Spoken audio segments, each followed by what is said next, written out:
சங்கீதம் 14வது அதிகாரம் முதல் வசனத்துல தேவன் இல்லை என்று மதிகேடன் சொல்கிறான்னு ஒரு வசனம் இருக்கும், பார்த்துக்கோங்க. அந்த மதிகேடன் என்கிற வார்த்தை எல்லாருக்கும் பொருந்தும். ஏன்னா அந்த எபிரேய வார்த்தையினுடைய சரியான பொருள் என்னன்னா, மதிகேடன் என்பது மனதில் குழம்புகிறவன். அதனால நம்ம ஒரு சிலரை மட்டும் சொல்ல முடியாது, அவன் ஒரு ஏத்தியஸ்ட் சொல்லுவான்னு நம்ம சொல்லவே கூடாது. அந்த பொருளே இல்லை அங்கே. அது மனதில் குழம்புகிறவர்கள். சில நேரத்தில் ஒரு அவசரத்தில், ஒரு கஷ்டத்தில், ஒரு கவலையில கடவுள் எங்க இருக்கார்? பிரியமானவர்களே, அப்படி தேடி தேடி தேடி அழுத்து போன ஒரு வேளையில தேவனை நாம் கண்டுகொள்ள வேண்டும் என்றால்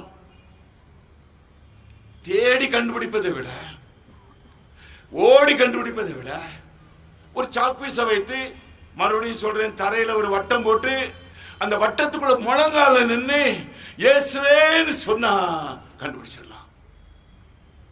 பிரியமானவர்களே, யோவான் 3:16 அதுதான்.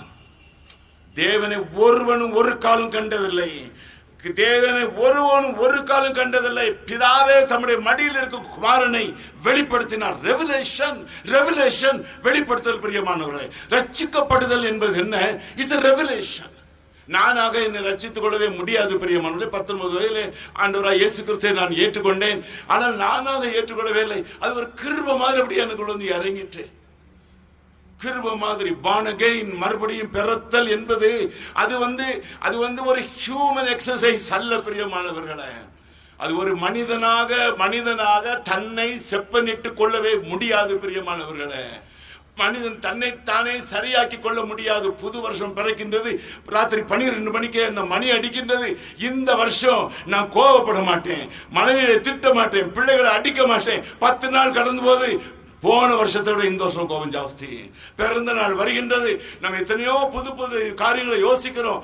முடியவில்லை பிரியமானவர்களே, முடியவில்லை. எனக்கும் முடியாது, உங்களுக்கும் முடியாது, எந்த மனிதனுக்கும் முடியாது. அவனுடைய கேரக்டரை அவனே பில்டப் பண்ண முடியாது பிரியமானவர்களே. அதுக்கு ஒரு கிருபை வேண்டியது இருக்கின்றது, ஒரு வல்லமை வேண்டியது இருக்கின்றது, ஒரு சக்தி வேண்டியது இருக்கின்றது. அதுதான் சிலுவை பிரியமானவர்களே. அது கொடுக்கத்தான் கர்த்தராகிய இயேசு கிறிஸ்து இந்த உலகத்திற்கு வந்தார் என்பதை கூறுகின்றது. இயேசுவை விசுவாசிக்காமல் மனிதனுடைய இருதயம் மாறப்போவதில்லை பிரியமானவர்களே. இயேசு அதற்காகத்தான் அவர் இந்த உலகத்திற்கு வந்தார். இயேசு ஒரு மத ஸ்தாபகர் அல்ல, கிறிஸ்தவம் ஒரு மதமும் அல்ல பிரியமானவர்களே. புத்த மதம் இருக்கின்றது, பற்பல மதங்கள் இருக்கின்றது. சரித்திரத்திலே அந்த மதங்களோடு சேர்த்து கிறிஸ்தவ மதம் கிறிஸ்து உருவாக்கினார் என்று சொல்கிறார்கள். தப்பு பிரியமானவர்களே.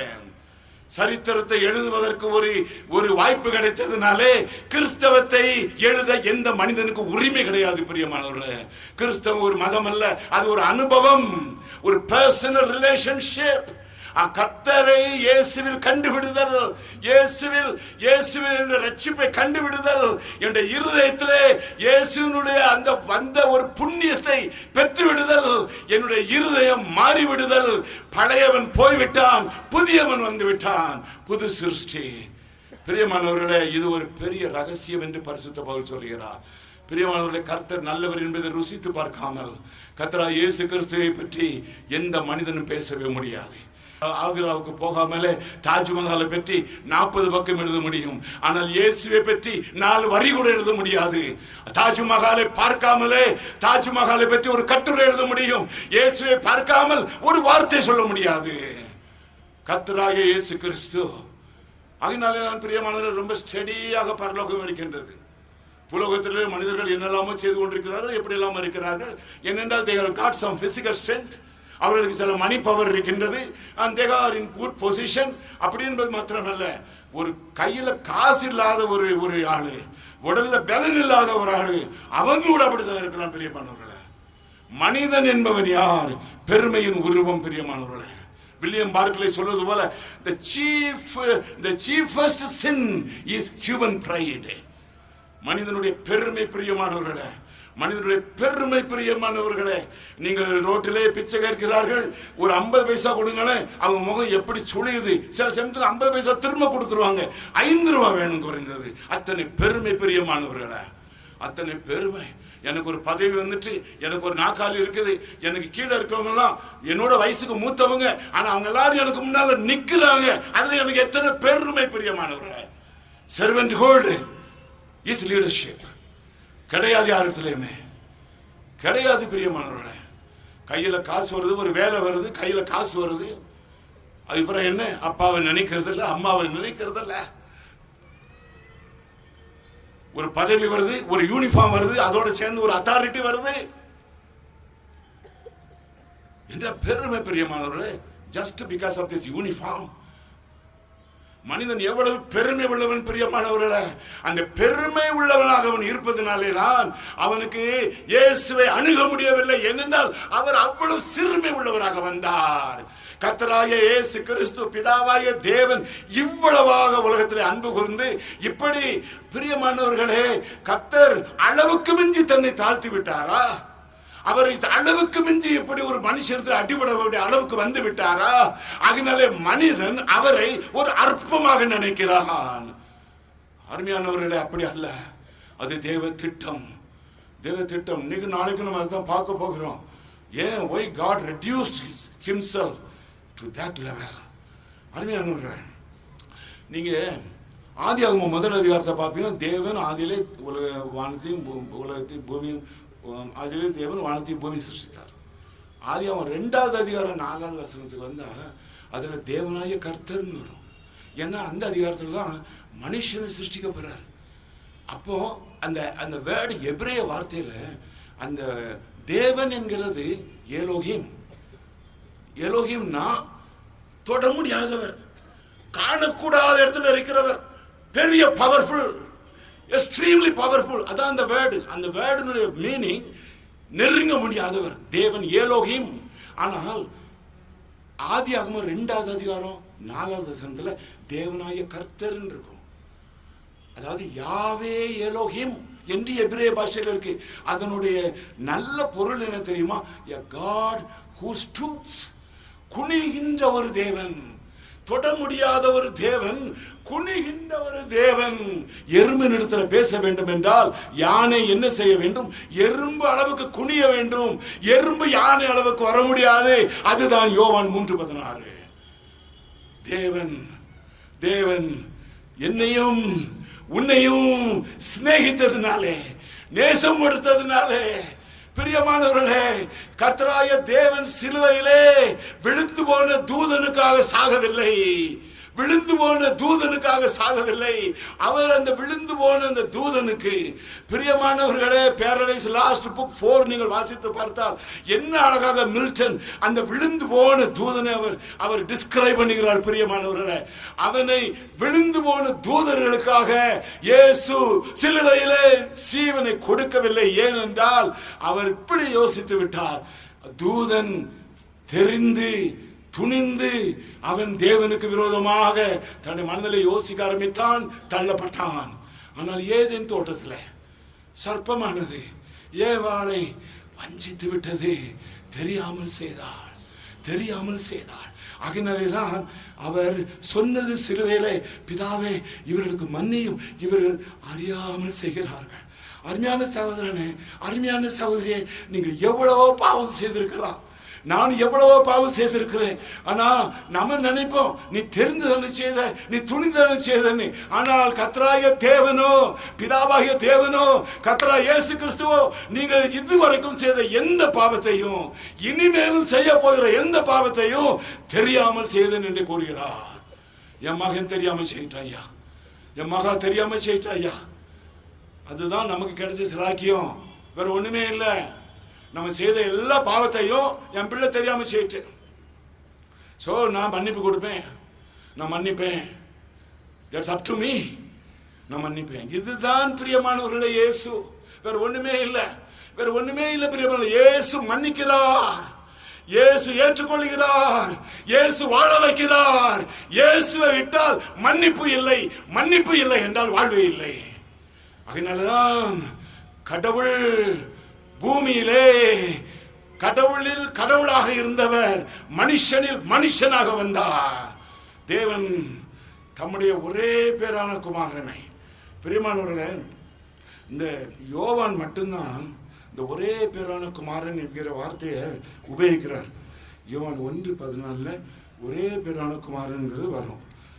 உங்களுக்கு என்னுடைய விருப்பம், நீங்கள் வேதத்தை ஆராய்ந்து பார்ப்பதற்கு நீங்கள் ரொம்ப டைம் கொடுக்கணும்னு பார்த்துடுங்க. நீங்கள் டெலிவிஷனில் ரொம்ப நேரம் உட்காராதீங்க. நீங்கள் உங்களுக்கு வேண்டிய இமெயிலுக்காக மாத்திரம் நீங்கள் கம்ப்யூட்டருக்கு போங்க. ஆனால் வீணாக போய் இமெயிலில் இந்த இன்டர்நெட்டில் விழுந்து, இந்த சேட் ரூமில் விழுந்து, உங்களுக்கு தெரியாத ஆட்கிட்ட போய் நீங்கள் எதுலேயும் மாட்டிகிட்டு இருக்காதீங்க. அப்படி நேரம் செலவழிக்காதீங்க. நமக்கு டெக்னாலஜிலாம் ரொம்ப நல்லது தான், ஆனால் உங்கள் நேரத்தை அது சூறையாயிடும். இன்றைக்கி டெலிவிஷன் ரொம்ப நல்லது தான், ஆனால் அவங்க சொல்கிறாங்க உலகத்தில் ஹோம் தியேட்டருங்கிறாங்க. பிரியமான சகோதரனே சகோதரியே, ஒரு விசுவாசிக்கு டெலிவிஷன் வேண்டான்னு நான் சொல்லலை. ஆனால் டெலிவிஷன் உங்களை இயேசு விட்டு பிரிக்காம காத்துக்கொள்ளுங்க. உங்க கம்ப்யூட்டர் உங்களை இயேசு விட்டு பிரிக்காம காத்துக்கொள்ளுங்க. உங்களுடைய மொபைல் போனில் நீங்கள் பாவத்தில் விழுந்துடாதபடி காத்துக்கொள்ளுங்கள். இன்றைக்கு மனிதன் பாவம் செய்யணும்னா அவன் ரொம்ப தூரம் போக வேண்டியதில்லை. பாவம் அவனுடைய பாக்கெட்டுக்குள்ளே இருக்குது. பிரியமானவர்களே, அந்த அளவில் இருப்பதனால என்னுடைய விருப்பம் என்னன்னா, எதுக்கெல்லாம் நேரம் அவசியம் இல்லையோ அதெல்லாம் நம்ம கட் பண்ணிடணும். அதெல்லாம் கட் பண்ணிட்டு என்னுடைய ஜெபம், என்னுடைய வாஞ்சை, என்னுடைய விருப்பம் உங்களுக்கு மாத்திரம் எங்க போனாலும் தான் நான் சொல்றேன். ரொம்ப நேரம் நம்ம முழங்கால நிக்க கொடுக்கணும். ரொம்ப நேரம் நம்ம வேத வாசிக்க கொடுக்கணும். நம்ம நிறைய விளங்காது, பரவாயில்ல, அது பற்றி கவலைப்படாதீங்க. என்னோட ஒரு தம்பி சொன்னாங்க, அண்ணே எனக்கு நிறைய பைபிளில் விளங்கலேன்னாங்க. நான் உங்களுக்கு சொன்னேன், தம்பி விளங்காததுக்காக கவலைப்படாதீங்க, ஆனால் விளங்குனதுக்கு நீங்கள் கீழ்ப்படியுங்க. உங்களுக்கு என்ன விளங்குதோ அதுக்கு நம்ம கீழ்ப்படிச்சிடணும், நம்ம கீழ்ப்படியணும். ஆனால் என்னுடைய வாஞ்சை நீங்கள் நல்லா இருக்கணுங்கிறதா என்னுடைய வாஞ்சை. நீங்கள் சந்தோஷமாக இருக்கணும். உங்கள்கிட்ட உங்கள் வீட்டில் நீங்களும் உங்கள் மனைவிக்கும் நல்ல ரிலேஷன்ஷிப் இருக்கணும். உங்கள் பிள்ளைகளுக்கும் உங்களுக்கு ஒரு நல்ல ரிலேஷன்ஷிப் இருக்கணும். உங்களோட நெய்பர்ஸுக்கும் உங்களுக்கு ஒரு நல்ல ரிலேஷன்ஷிப் இருக்கணும். நீங்கள் வேலை செய்கிற இடத்துல ஒரு நல்ல ரிலேஷன்ஷிப் இருக்கணும். இதெல்லாம் இருக்கணும்னா வருக, தேவ அன்பின் இடத்தில் வருக, பெருக, தேவனுடைய அன்பை பெருக, பெருகுக, தேவனுடைய அன்பில் பெருகுக. Relationships will be beautiful. பிரியமானவர்களே, அதுதான் நான் உங்களை சொல்கிறேன். இந்த வசனங்களை நான் மடமடான்னு சொல்கிறேன். யோவான் 1:14 குறிச்சிக்கோங்க, வாசிங்க. பிறகு 18, யோவான் 1:18 குறிச்சிக்கோங்க. பிறகு யோவான் 3:16 குறித்து கொள்ளுங்கள். பிறகு யோவான் 3:18 குறித்து கொள்ளுங்கள். பிறகு 1 யோவான் 4:9 குறித்து கொள்ளுங்கள். இந்த 5 இடத்துலையும் இந்த ஒரே பேரான என்கிற இந்த பதம் வருது. இந்த ஒரே பேரான குமாரன், இது ஒரு மனுஷ பதம் அல்ல.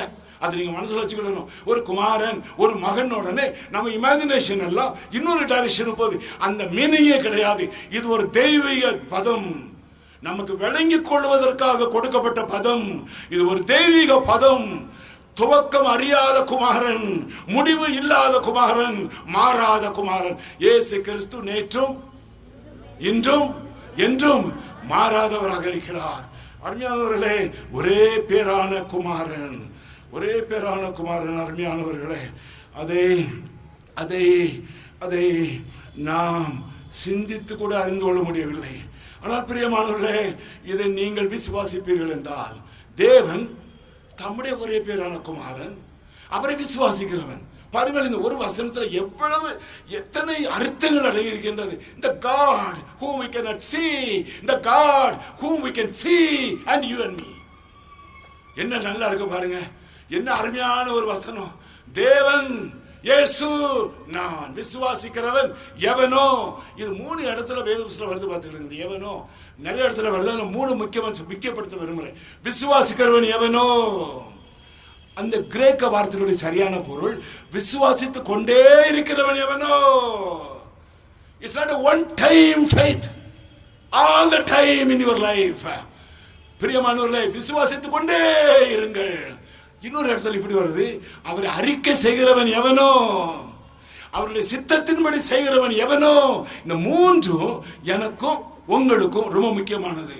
தேவன் இயேசு கிறிஸ்துவை விசுவாசிக்கிறவன் எவனோ, இயேசு கிறிஸ்துவை வார்த்தையினாலும் வாழ்க்கையினாலும் அறிக்கை செய்கிறவன் எவனோ. பிரியமானவர்களே, இயேசு கிறிஸ்துவுடைய பிதாவாகிய தேவனுடைய சித்தத்தின்படி செய்து கொண்டே இருக்கிறவன் எவனோ, விசுவாசித்துக் கொண்டே இருக்கிறவன் எவனோ, அவன் நானாக இருக்கட்டும் ஆண்டவரே. அறிக்கை செய்து கொண்டே இருக்கிறவன் எவனோ, அவன் நானாக இருக்கட்டும் ஆண்டவரே. தேவனுடைய சித்தத்தின்படி செய்து கொண்டே இருக்கிறவன் எவனோ, அவன் நானாக இருக்கட்டும் ஆண்டவரே. இதுதான் இன்னைக்கு ராத்திரி உங்க ஜெபமா இருக்கணும். இதான் என்னோட வாஞ்சை. இதுதான் நான் வந்தேன், வேற எதுக்கு நான் வரல. ஐயா என்னை கூப்பிட்டாங்க. நான் வரும்போது இந்த அக்காவை பார்க்கறதுக்கு அவருடைய ரூமுக்கு போயிருந்தேன். வரும்போது ஐயா வீட்டுக்குள்ளே நான் போனேன். ஐயா, அம்மா, அவங்க மக எல்லோரும் இருந்தாங்க, ட்ரெஷரர் தம்பி இருந்தாங்க. நீங்கள் வரணுன்னாங்க. நான் உடனே சரின்னு சொல்லிட்டேன். இது ரொம்ப நாட்களில் அங்கங்கே போக முடியலனாலும், ஆனால் நான் வர்றதுக்கு ஒரே ரீசன் உண்டுன்னா, பிரியமான என் அருமையான சகோதரர்களே, என் அருமையான சகோதரிகளே, என்னுடைய ஒரே நோக்கம் உங்கள் எல்லாருடைய இருதயத்திலும் இயேசு கிறிஸ்து வீற்றிருக்கப்படணும். உங்கள் எல்லாருடைய வாயிலையும் இயேசுனுடைய நாமம் வரணும். உங்களுடைய ஒவ்வொருடைய அன்றாட வாழ்க்கையும் இயேசுனுடைய சித்தப்படி செலவழிக்கப்படணும். இந்த 3 நடக்கட்டும். நீங்கள் ஆசீர்வாதமாக இருக்கட்டும், நீங்கள் சந்தோஷமாக படுக்க போகட்டும், நீங்கள் மகிழ்ச்சியோடு காலமே எழும்பட்டும், நீங்கள் கம்பீரமாக உங்கள் வீட்டை விட்டு வெளியே போகட்டும். ஒரு 2 வீலர்லையோ 3 வீலர்லையோ 4 வீலர்லையோ கர்த்தர் உங்களுக்கு பாதுகாப்பு கொடுக்கட்டும். இந்த தெருக்கள்ல கர்த்தர் உங்களுடைய வீட்டை சுற்றி ஒரு காவல் வைக்கட்டும். பொல்லாத மனிதர்கள் உங்கள் வீட்டை விட்டு தள்ளி வைக்கட்டும். கர்த்தர் உங்களை காத்துக்கொள்ளட்டும், கண்மணியை போல காத்துக்கொள்ளட்டும். நீங்க கவலைப்படக்கூடாது, கண்ணீர் விடக்கூடாது, வீட்டுக்குள்ள எந்த விதமான குழப்பமும் வரக்கூடாது. கர்த்தருடைய ஆசீர்வாதம் வேண்டும். அதான் வருது, தேவன் தம்முடைய ஒரே பேரான குமாரனை விசுவாசிக்கணும் எவனோ அவன் கெட்டு போகாமல். பிரியமானவர்களே, இந்த வார்த்தையினுடைய பொருள் என்ன தெரியுமா? அவன் செத்து போகாமல். பிரியமானவர்களே, பாவம் செய்கிற ஆத்மா சாகும். என்றைக்கு நீங்களும் நான் பாவம் செய்கிறோமோ அன்னைக்கு சாவது என்ன தெரியுமா? முதலாவது சாவது சமாதானம் செத்து போய்விட்டது, சந்தோஷம் செத்து போய்விட்டது, உண்மை செத்து போய்விட்டது, பரிசுத்தம் செத்து போய்விட்டது. பிரியமானவர்களே, மனிதன் உள்ளே செத்தவன். இன்னொரு முறையிலே சொல்ல வேண்டும் என்றால், மனிதன் ஓர் நடைவினம். அவன் கெட்டு போகாமல், அவன் செத்து போகாமல், பாவம் செய்கிற ஆத்மா சாகும். முதலாவது சாவது ஆத்மா. அதுபோல கர்த்தர் கொடுக்கிறார் கிருபையாக நாட்களை. ஒரு நாள் சாக போவது சரீரம். எத்தனை நாள் நம்ம உயிரோடு இருக்க போறோம்? இன்னும் 1 வருஷம், இன்னும் 100 வருஷத்துல நம்ம வீட்டில் இருக்கிற கை குழந்தை உட்பட நம்ம யாருமே இருக்க போறது இல்லை. Maximum 100 years. It's an empty life. பிரியமானவர்களே, அருமையானவர்களே, அவன் கெட்டு போகாமல் நித்திய ஜீவனை. இந்த 2 வார்த்தையை நம்ம பிறகு கொஞ்சம் யோசிக்கலாம். ஒன்று வந்து ஜீவன், it relates to the earthly life. அடுத்தது நித்திய ஜீவன், the life after death. The life continues. கர்த்தருடைய பிள்ளைகளுக்கும், கர்த்தரா இயேசு கிறிஸ்து அறிந்தவர்களுக்கும், கர்த்தரா இயேசு கிறிஸ்து அறியாதவர்களுக்கும் லைஃப் கண்டினியூஸ். வாழ்க்கை தொடரும். பிரியமானவர்களே, வாழ்க்கை தொடரும். விசுவாசிக்கிறவன் எவனோ அவன் செத்து போவதில்லை.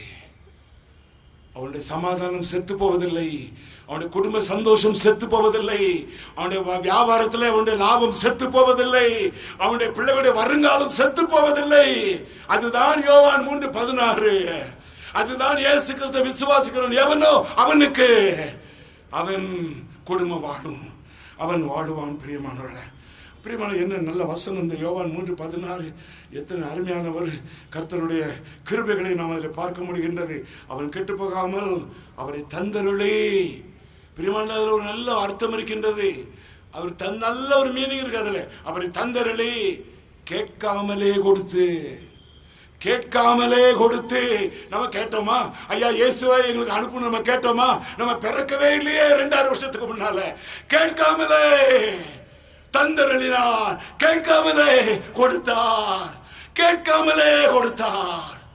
என்ன அன்பு பிரியமானவர்களே! கேட்காமலே நாம் பிறப்பதற்கு முன்பே சிலுவையை கொடுத்தார், இயேசுவை கொடுத்தார். நாம் பாவிகளாக இருக்கையிலே இயேசு நமக்காக ஜீவனை விட்டார். பிரியமானவர்களே, இவ்வளவாய் தேவன் தம்முடைய ஒரே பேரான குமாரனை விசுவாசிக்கிறவன் எவனோ அவன் கெட்டு போகாமல் நித்திய ஜீவனை அடையும்படிக்கு எவ்வளவாய் என்று எழுத முடியாததுனாலே இவ்வளவாய் இந்த உலகத்தில் மாத்திரமல்ல பிரியமானவர்களே, நம்ம மரித்து கர்த்தருடைய ஜனமாக நீங்கள் எல்லாரும் வாழ்ந்து நீங்கள் பரலோகத்துக்கு வந்து அவர் முன்னால நிற்கும் போது, பிரியமானவர்களே, பரலோகத்தில் பொன்னால தளமெல்லாம் இருக்கும், பொண்ணா இருக்கும், தங்கமா இருக்குன்னு சொல்றோம். ஏன்னா நமக்கு இந்த உலகத்துல இந்த பொண்ணும் தங்கம் தான் நமக்கு பெருசா தெரியுது. அதனால பரலோகத்துக்கு இதை அப்ளை பண்றோம். பிரியமானவர்களே, பரலோகத்துல பொண்ணு பெருசு இல்லை, இந்த வைரம் டைமண்ட் பெருசு இல்லை.